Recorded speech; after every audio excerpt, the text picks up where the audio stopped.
আসসালামু আলাইকুম। আমার পরিবারে আপনাদেরকে স্বাগত জানাচ্ছি। আশা করছি সবাই ভালো আছেন। আলহামদুলিল্লাহ, আমরাও ভালো আছি। শারীরিক দিক দিয়ে আলহামদুলিল্লাহ ভালো আছি, তবে মানসিক দিক দিয়ে একটু দুর্বল। কারণ আব্বা মা আজকে চলে গিয়েছে ভোর 6টার সময়। যেহেতু আমার শ্বশুর বাড়ি থেকে মাদের বাড়ি অনেক দূরে, আমার মাদের বাড়ি আর আমার শ্বশুর বাড়ির মাঝখানে, মানে দুই জেলায় দুজনের বাড়ি, আর তাছাড়া মাঝখানে আর একটা জেলা অতিক্রম করে যেতে হয়। 3 থেকে 4 ঘন্টা জার্নি করতে হয় তারপরে বাড়ি পৌঁছে।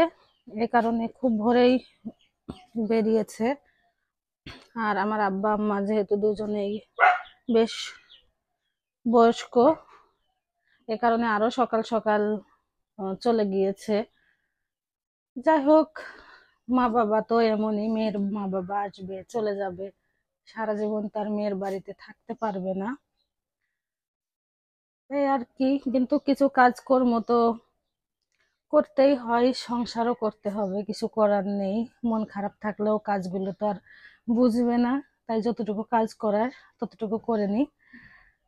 বেশ কিছুদিন আগে আমাদের সিদ্ধ ধান ভানা হয়েছিল, তবে সেই ধানের চাল অল্প কয়টা আমি ঝেড়েছিলাম, মানে খাওয়ার জন্য ভাত রান্না করে।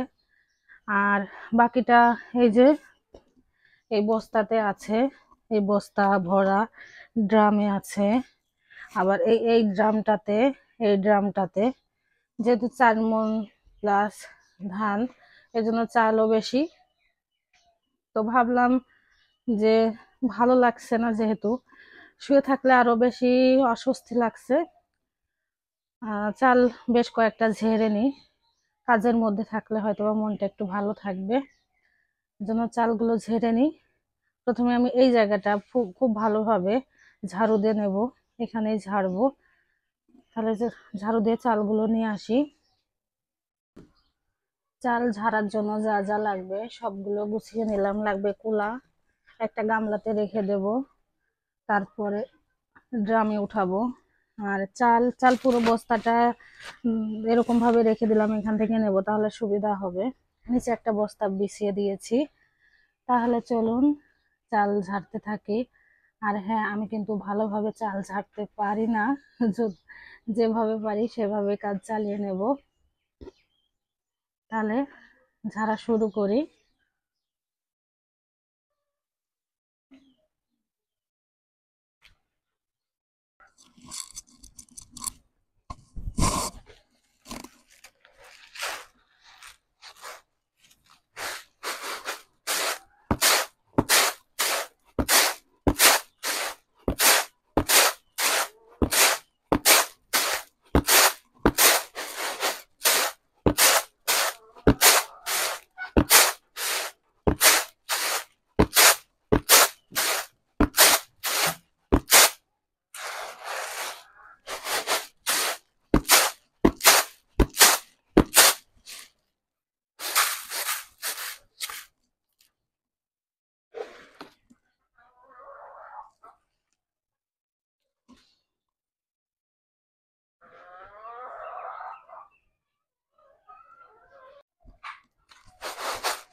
চাল ঝাড়া কিন্তু বেশ কঠিন কাজ, যারা পারেন তাদের কাছে সহজ,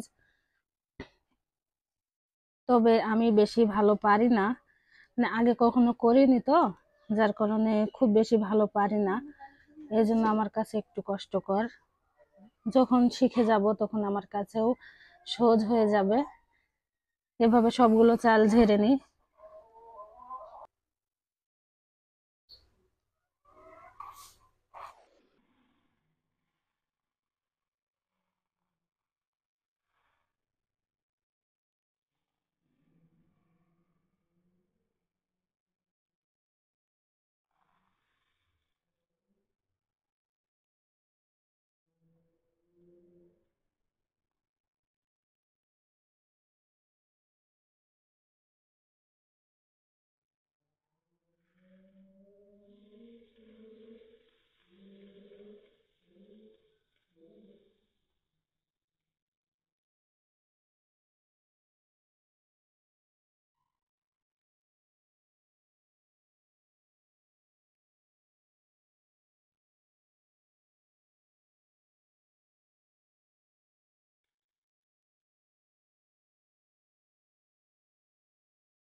আমি অনেকগুলো চাল ঝেড়ে নিয়েছি।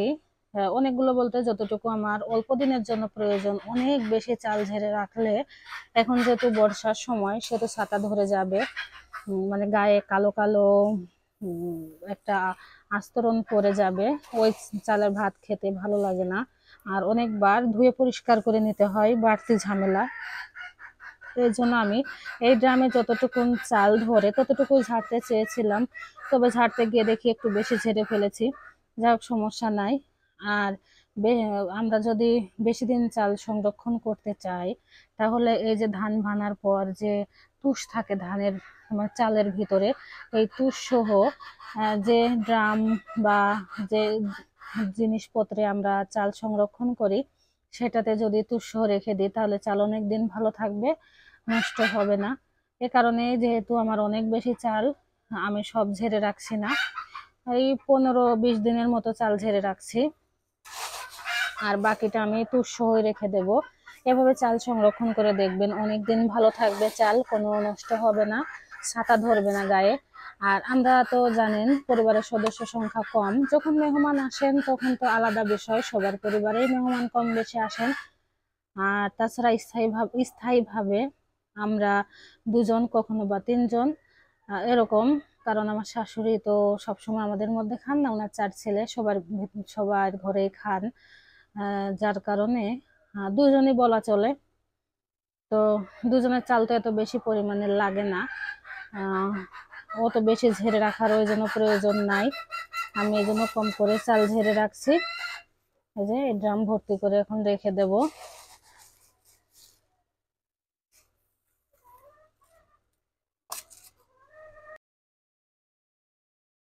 যে অনেকগুলো চাল ঝেড়ে নিয়েছি, আর এই গামলার এগুলো হলো খুদ, চালের আগা কেটে রেখেছি একদিন খিচুড়ি রান্না করার জন্য। আর এই হলো সব চাল। আজকে ভিডিওটি এখানে শেষ করছি। আপনারা ভালো থাকবেন, সুস্থ থাকবেন, সাবধানে থাকবেন, আমার পরিবারের জন্য দোয়া করবেন। আসসালামু আলাইকুম।